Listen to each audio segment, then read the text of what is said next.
Assalamualaikum warahmatullahi wabarakatuh. Waalaikumsalam warahmatullahi wabarakatuh. Salam sejahtera bagi kita semua. Om Swastiastu, Namo Buddhaya, salam kebajikan. Baik, kita sebelum mulai berbincang-bincang kita salam sahabat museum dulu nggih. Oke, nggih. Salam sahabat museum. Museum di hatiku. Terima kasih Bapak dan Ibu. Pada Museum Mania edisi kali ini kita akan mengambil tema yaitu Merapi yang tidak pernah ingkar janji, seperti itu. Nah, saat ini Museum Mania edisi ke-17 kita berada di Museum Mini Sahartaku. Nah, seperti yang Museum Mania lihat semua, kita ada di Museum Mini Sahartaku seperti itu. Nah, pada sore hari ini kita sedang bersama dengan 3 orang narasumber yang semuanya berada dan beraktivitas di lereng Merapi. Ada di sebelah sana ada Mas Rian. Iya, Di sini ada Pak Hasiono dan yang terakhir di sini ada Mbak Ida. Nah, seperti itu. Nah, tapi sebelum kita mulai berbincang dengan 3 narasumber kita yang kompeten ini, sebelumnya kita dengarkan sambutan dari Kepala Dinas Kebudayaan Kabupaten Sleman atau Kundo Kabudayaan Sleman atau yang mewakili. Dipersilahkan. Assalamualaikum warahmatullahi wabarakatuh. Salam sejahtera bagi kita semua. Salam sahabat museum, museum di hatiku. Salam budaya, lestari budayaku. Para pemirsa yang kami hormati, izinkan saya mewakili Kepala Dinas Kebudayaan Kundo Kabudayaan Kabupaten Sleman untuk menyampaikan sambutan pada Museum Mania edisi ke-17 ini. Kabupaten Sleman terletak di lereng Gunung Merapi, daerah dengan kerawanan bencana, baik gempa maupun letusan gunung berapinya. Pengalaman hidup di daerah rawan bencana tentunya memberikan karakter masyarakat yang lekat hubungannya dengan alam, dengan ikatan sosial yang syarat dengan kearifan lokalnya.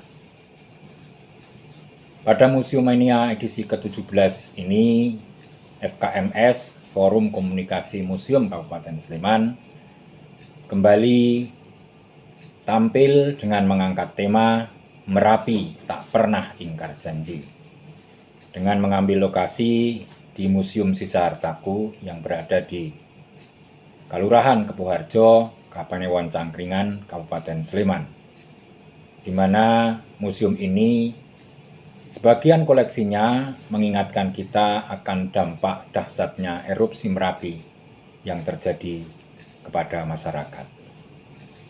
Kita warga Sleman memang seharusnya mempunyai pemahaman tentang mitigasi bencana, sehingga kita bisa hidup berdampingan dengan alam, dengan aman, dengan tentram. Tentu saja hal ini didukung oleh teknologi dan pengetahuan tentang mitigasi bencana serta kearifan lokal yang dimiliki oleh masyarakat Jawa. Kearifan masyarakat di lereng Merapi dalam menyikapi bencana tentunya merupakan suatu cerminan dari manajemen bencana itu sendiri.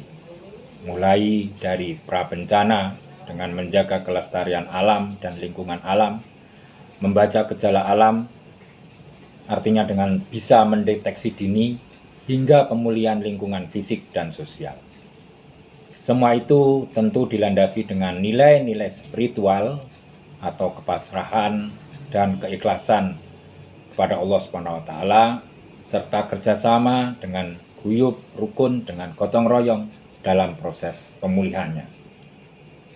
Perlu kiranya kita mengajarkan pengetahuan tersebut kepada generasi muda, penerus bangsa, khususnya yang hidup di lereng Merapi ini, agar mereka juga memahami dan kelak bisa hidup dengan aman di daerah rawan bencana. Demikian sedikit yang bisa kami sampaikan. Semoga Museum Mania tetap bisa berkarya terus dalam memajukan museum di Kabupaten Sleman ini khususnya, dan museum di Daerah Istimewa Yogyakarta pada umumnya. Sekian, terima kasih. Wassalamualaikum warahmatullahi wabarakatuh. Terima kasih. Assalamualaikum Bapak Ibu. Waalaikumsalam. Pripun kabarnya? Baik. Alhamdulillah. Mas Rian, Sehat. nuwun. Alhamdulillah. Pak Asiono. Sehat. Saya Mbak Ida. sehat alhamdulillah. Akhir-akhir ini hujan terus nih. Nggih. Jadi agak dingin suasananya seperti itu. Sah. Ya. Nah, sebelumnya sumangga diperkenalkan dulu mulai dari Mas Rian. Oh iya. Perkenalkan, nama saya Srianto. Saya di sini sebagai pengelola Museum Mini Sisa Hartaku. Monggo Pak Asiono. Dipun tepanaken nami kula asih. Paringan dalem inggih menika Mas Perdono Sakjoko. Dinamka bahwa juru kunci Guru Merapi. Monggo Mbak Ida, silakan. Mania, nama saya Ida. Saya adalah staf humas dari Museum Ulang Sentalu yang ada di Kaliurang, lereng Gunung Merapi. Nah, Museumania, semuanya tadi seperti yang sudah saya bilang di awal, semuanya beraktivitas dan bekerja di lereng Merapi. Nah, saya mau tanya ke Pak Asiono dulu, nggih. Nggih. Pak Asiono kan juru kunci Merapi saat ini, nggih. Nggih. Nah, bagaimana sih Pak budaya masyarakatnya saat menyikapi Merapi itu sedang baik-baik saja maupun nyuwun ngapunten dalam tanda kutip sedang tidak baik-baik saja? Seperti itu. Bagaimana sih, Pak? Ya, terima kasih, Mas. Untuk warga masyarakat lereng Merapi untuk menyikapi kondisi Merapi dalam kondisi aman, itu ya pokoknya tetap warga masyarakat itu tetap beraktivitas di lereng Merapi. Namun walaupun beraktivitas sehari-hari itu bertani, bercocok tanam, merumput untuk ternaknya, itu tetap waspada. Di dalam arti waspada di sini itu bukan menaikkan naiknya status, namun ini warga masyarakat itu selalu harus waspada dengan adanya kondisi Merapi. Nah, itu supaya nanti seandainya ada sesuatu itu mereka itu sudah siap untuk evakuasi atau memberhentikan aktivitas di lereng Merapinya. Yang kedua, yaitu kalau kondisi Merapi dalam kondisi Merapi agak atau ada cuaca kurang baik, mungkin ada informasi yang bahwa Merapi akan ada sesuatu, yaitu maka warga masyarakat itu segera untuk meninggalkan tempat supaya nanti jangan sampai nanti kejadian yang tidak diinginkan. Jadi selalu kewaspadaan ditingkatkan dan selalu warga masyarakat itu selalu memperhatikan Merapinya supaya nanti ada sesuatu itu segera untuk memberikan aktivitas di sana. Kalau di Jawa kan biasanya ada ilmu titen ya, Pak. Ya. Itu bagaimana sih, Pak? Kondisi Merapi yang tidak baik-baik saja itu seperti apa? Kalau kondisi Merapi dalam keadaan baik-baik saja, itu kalau secara ilmu titen, ya niteni wae, ndelok gununge. Ndelok puncake kaya ngopo, ana kukuse kaya ngopo. Biasanya nek dalam kondisi normal, kondusif itu nggih pokoknya delok kukus iki ya bening, kukusnya tidak keruh, buatan bercampur dengan ada kepul-kepulan awan panas dan sebagainya. Itu. Dan kondisinya ya cerah begitu. Kalau seandainya muncul tanda-tanda yang sedang tidak baik nih Pak. Nah, biasanya warga masyarakat tuh melakukan apa Pak untuk persiapan sebelum evakuasi? Ya, warga masyarakat kalau memang ada tanda-tanda, karena masyarakat itu sudah paham karena sekarang itu di lereng Merapi itu pengalaman tahun 2010. Jadi yang dilakukan oleh warga masyarakat itu terutama untuk persiapan seandainya ada sesuatu untuk bersiap-siap, terutama di tempat-tempat yang yang dekat jalan atau di jalan raya. Nanti sesuatu waktu ada sesuatu, tentu gampang untuk evakuasi. Nah, kita sudah ngomongin tentang evakuasi dan kebencanaan ya Pak. Nah, sekarang saya mau tanya tentang kebudayaan. Tradisi-tradisi apa sih Pak? Kebudayaan-kebudayaan apa yang lahir dari Merapi itu yang sampai saat ini mungkin masih dilakukan oleh warga sekitar lereng Merapi seperti itu? Ya, tentang budaya itu ya Mas ya. Jadi berkaitan dengan Merapi, terutama itu yang ada setiapnya tahun itu ada labuhan namanya. Labuhan itu dari keraton. Dari keraton kami sebagai pelaksana untuk melaksanakan labuhan itu, dan semua peralatan atau ubur rampe itu semuanya ada keraton, dan itu hajat keraton itu sendiri. Yang kedua, kadang-kadang masyarakat itu ya memohon kepada Tuhan, kadang-kadang yang berdoa di tempat yang mungkin bareng-bareng kita berdoa di mungkin di petilasan Pak Marijan di sana, nanti itu mengupayakan supaya ada sesuatu itu dengan kalau ada Merapi ada sesuatu itu dengan supaya mendapatkan keselamatan. Berarti memang ada hubungan antara hidup harmonis dengan alam, ya, dengan hubungan dengan Tuhan dan hubungan antar manusia, begitu ya Pak? Iya. Ya. Mungkin nanti akan saya tanya lagi, tapi nanti lagi. Nah, sekarang saya ke Mbak Ida dulu, ya. Nah, tadi kan sudah disebutkan oleh Pak Asih, 2010 itu merupakan letusan Merapi yang cukup berbekas di ingatan kita. Nah, 2010 Ulan Sentalu pasti sudah beroperasi. Ya. Merupakan salah satu museum destinasi wisata yang cukup dilirik untuk di kawasan Kaliurang seperti itu. Nah, pada tahun 2010 itu gimana sih Mbak mitigasi atau rencana kalau misal Merapi erupsi lagi seperti itu di masa depan?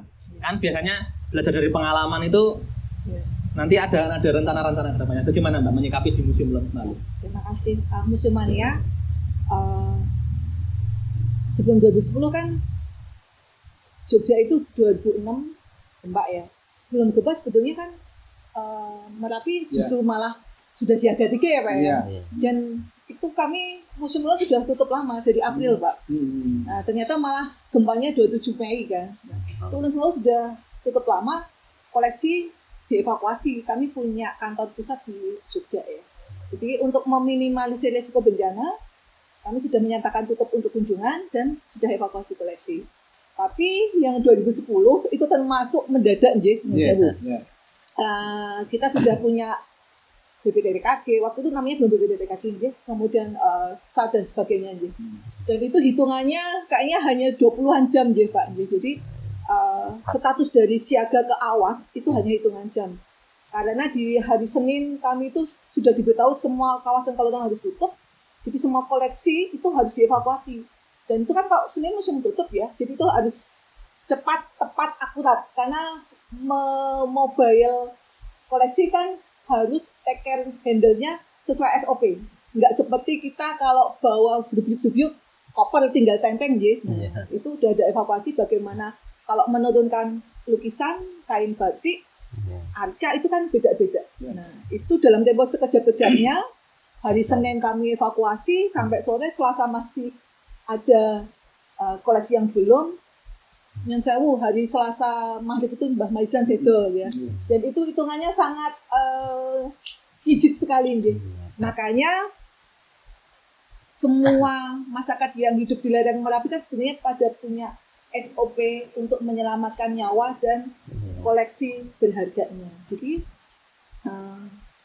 sudah punya tanda kutip cadangan kayak box, barang-barang alat-alat yang diperlukan untuk nanti evakuasi bagaimana mobilnya dan sebagainya. Nah, di ulang tahun alhamdulillah sudah lumayan ya, koleksi terselamatkan dengan baik. Tapi kan kemudian benar-benar erupsi itu luar biasa. Museum harus ditinggalkan. Beberapa hari ditengok, bangunannya kan pohon-pohon pada tumbang ya, kena abu. Dan itu abu itu kalau nggak segera dibersihin, selokan segala macam mampet. Nah itu recovery-nya Mas, yang sungguh luar biasa. Dan bagusnya etos kerja di masyarakat kita, saut gaulnya bagus banget ya. Dan itu kerja bakti benar-benar luar biasa, banyak juga volunteer.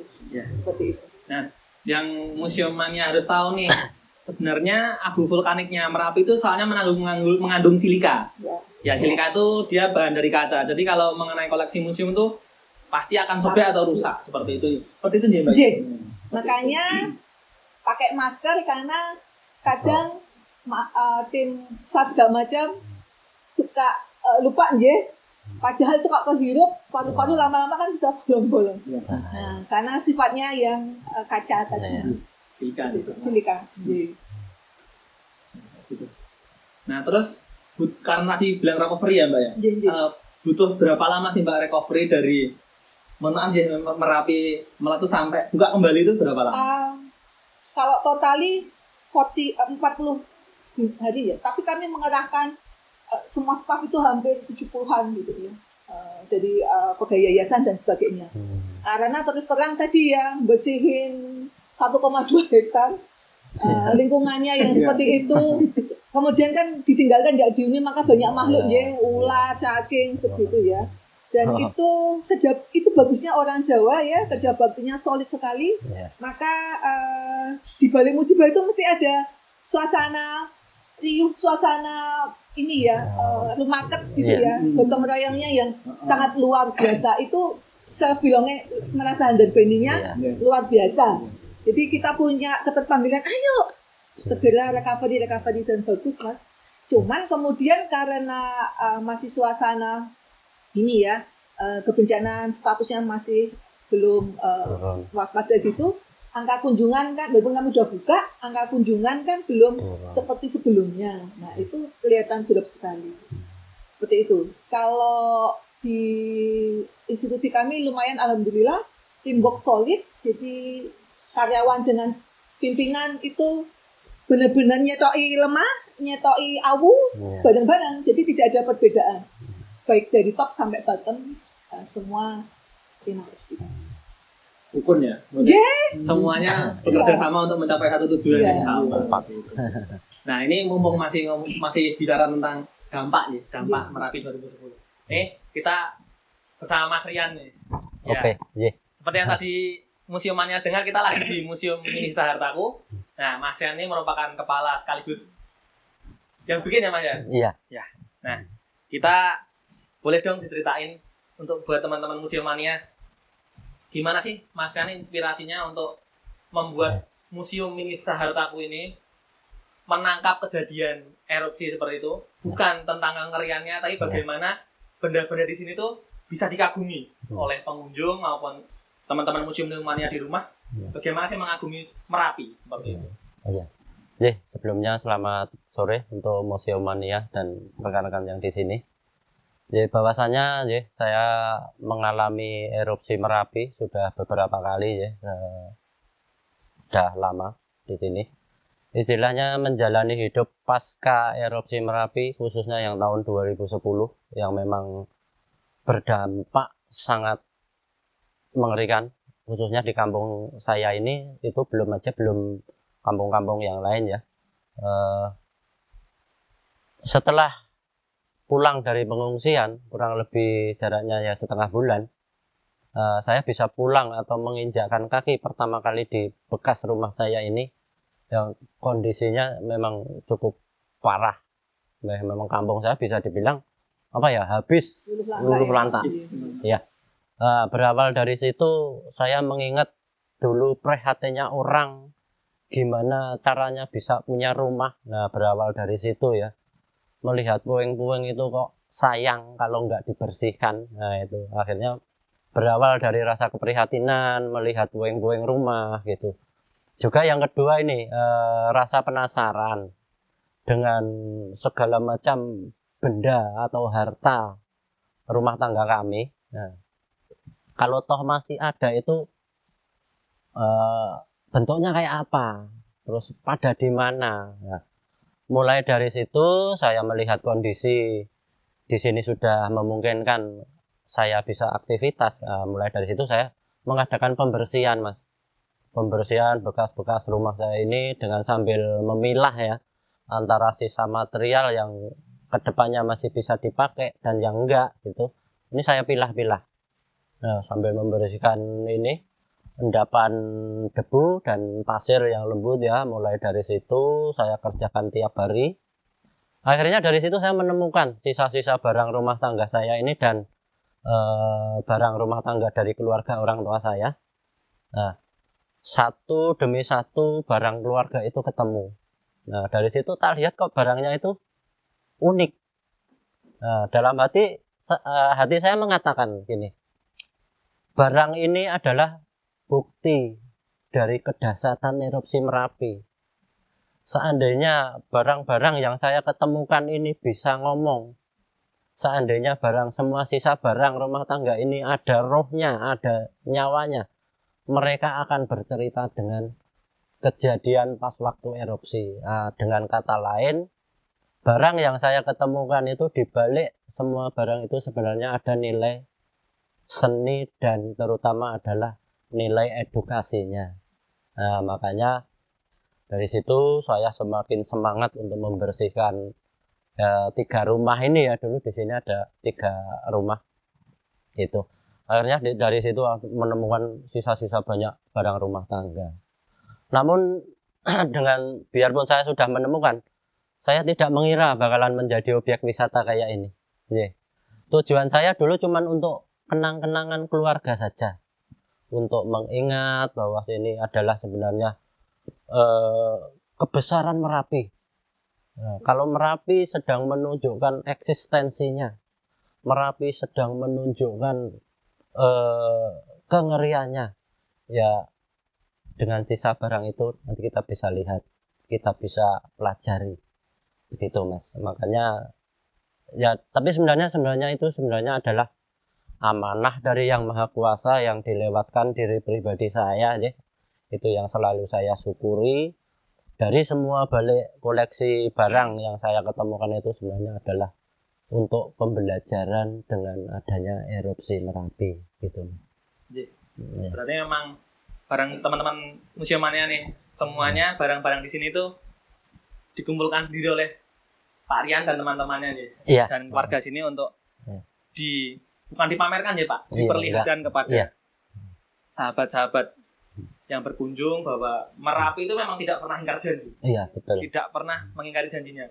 Memang terkadang dia sedikit marah seperti ini, pengampunan sedikit marah. Tapi kasih sayang Merapi itu juga sangat besar. Bisa kita lihat Merapi sudah 2010 nih erupsi yang sangat besar itu. Tapi kita bisa lihat kembali sekarang wilayahnya sudah hijau kembali, sangat subur. Memang tidak pernah ingkar janji seperti itu. Nah, kita tanya ke Pak Asih lagi nih. Pak Asih, bagaimana sih Pak recovery nih setelah Merapi itu? Bagaimana tanggapan masyarakat setelah melihat tadi ada yang rumahnya masih baik, ada yang rumahnya tidak baik, tapi bagaimana menjalani kehidupan dengan tradisi dan budaya yang terus berkembang mengikuti zaman seperti itu? Ya, terima kasih Mas. Untuk warga masyarakat untuk menanggapi setelah erupsi. Memang antara Kinarjo dengan wilayah sini adalah Kopoharjo ini agak berbeda. Artinya apa? Kalau di Kinarjo itu bekas rumah sedikit pun sudah tidak ada. Jadi tempat saya tempati itu di wilayah Kinarjo dan sekitarnya itu sudah rata, pokoknya rata sudah teruruk oleh pasir semuanya sama batu-batuan. Jadi bekas rumah itu sudah tidak kelihatan sama sekali. Jadi sudah seperti lapangan itu. Oh, Nah, iya. nggih. Jadi untuk warga masyarakat Kinarjo naik pertama kali itu ya istilahnya kalau anune ya apa apa namanya megengambekan. Longsor. Terus gini. Nah, oke. Terus bingung tuh. Duh, kalau seperti ini saya itu bagaimana?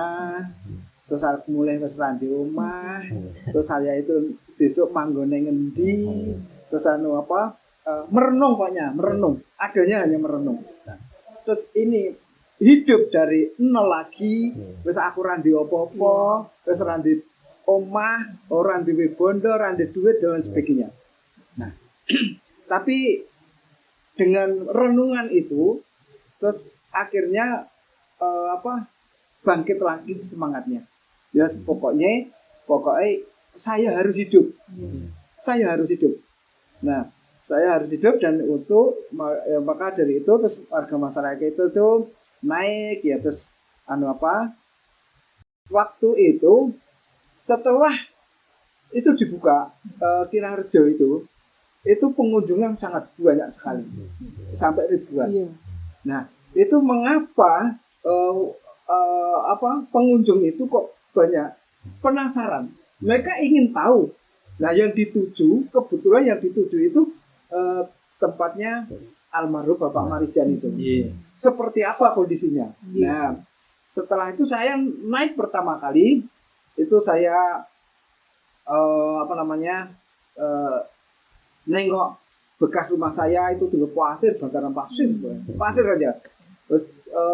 Terus ada tembok itu cuman ketinggalan tembok selembar gitu loh. Nah, itu sudah setengah pintunya itu sudah tertutup itu, terus ya tinggal itu aja. Ini bekas rumah saya. Berarti ini rumah saya gitu. Terus akhirnya dengan kunjungan orang banyak itu pertama kali itu belum ada yang jualan sama sekali. Ya. Terus hari keduanya itu kalau ini nggo saya ngomong sama istri saya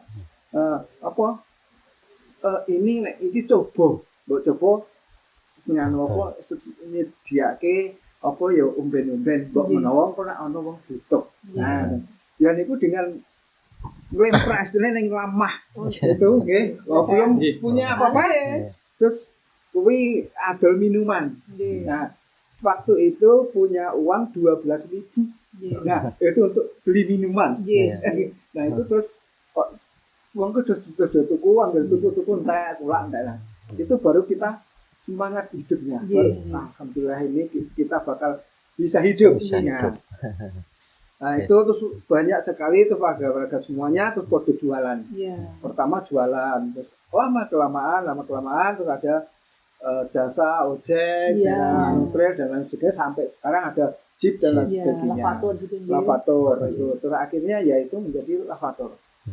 Nah, itu kalau tentang budaya, ya budaya itu warga masyarakat tentang itu tidak dilupakan. Artinya ya bagaimana iku biyen simbah-simbah ki wis kaya ngono memberikan contoh tentang kebaikan, tentang budaya yang sudah ada. Pokoknya kita tetap dilaksanakan. Najan kuwi ya ming dilaksanakan cara cerimen atau secara kecil-kecilan. Tapi itu tidak dihilangkan. Itu contohnya misalnya kalau sini itu ada namanya nyadran.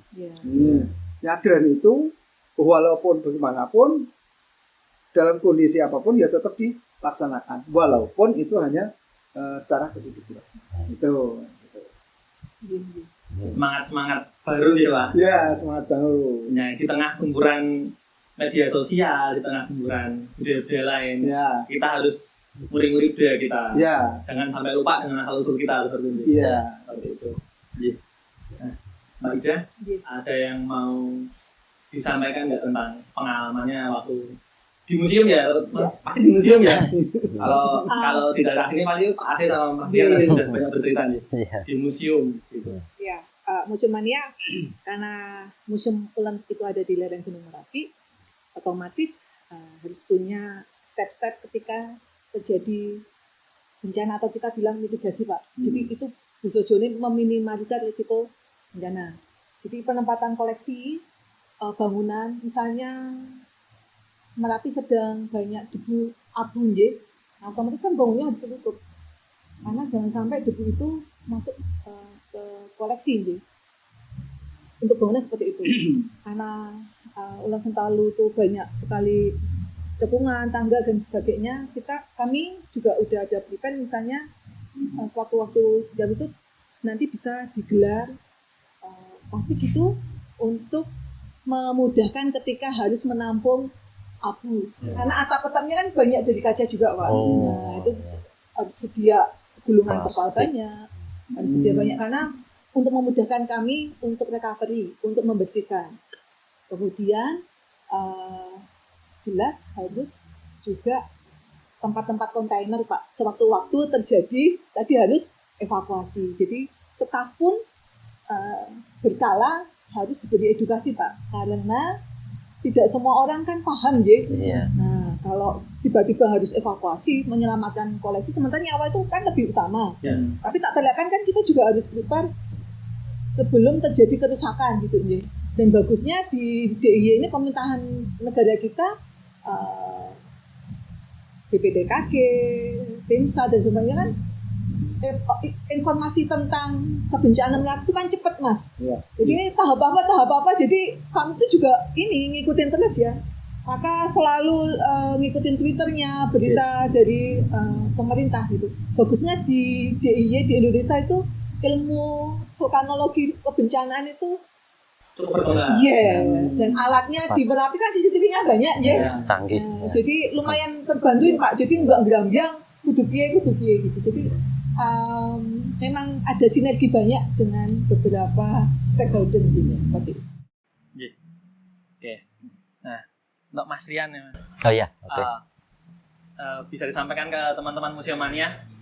Gimana sih harapan Mas Rian untuk teman-teman itu biar jangan melihat Merapi itu sebagai hal yang menakutkan, tapi sebagai objek untuk dikagumi seperti itu. Sesuai dengan tema di acara kita hari ini ya, itu adalah Merapi tak pernah ingkar janji. Sebenarnya kalau untuk pendapat pribadi saya yang saya sudah mengalami erupsi kayak gini tahun 2010, gini, Merapi itu sebenarnya bukan untuk ditakuti, tapi untuk disikapi. Nah, contohnya penjabarannya gini penjelasannya.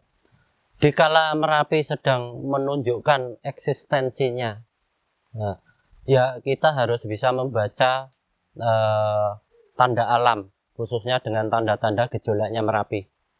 Dikala kita harus menjauh, kita jauhi. Namun kalau bila Merapi sudah sekiranya bisa diajak bersahabat, ya kita dekati. Karena apa? Tidak bisa dipungkiri, aliran darah setiap warga di lereng Merapi adalah aliran darah dari tanah Merapi juga. Mereka hidup dari tanah Merapi. Nah, makanya Merapi harus kita jaga, utamanya dari hal-hal kecil ya. Kita jangan merusak alam lingkungan di Merapi. Juga yang keduanya, kita menjaga kearifan lokal, budaya-budaya di seputaran warga masyarakat ini kita jaga, kita uri-uri. Nah, begitu. Juga setelah itu ya, setelah saya mempunyai objek yang dengan tidak sengaja ini, dari balik setiap koleksi di Museum Mini Sesar Tahu ini semoga ada banyak pembelajaran. Ya, banyak pembelajaran tentang erupsi Merapi. Ya, begitu Mas. Nah, kita tadi udah banyak berbincang nih seputar ada dari Merapi, dari Pak Aceh, ada dari Museum Ulen Sentalu, yang dari Museum Mini Sahartaku. Saya minta closing statement, pernyataan sedikit. Monggo Pak Aceh. Jadi sebagai warga masyarakat lereng Merapi itu kita harus cinta pada Merapi. karena Merapi itu adalah sumber kehidupan bagi warga masyarakat Merapi dan sekitarnya. Maka dari itu kita perlu dijaga kelestariannya, dijaga kebersihannya, dan dijaga kebudayaannya agar Merapi tetap lestari dan tetap aman. Monggo Mbak Ida sampaikan closing statement. Museum Mania tak terelakkan di masa modern ini kita bisa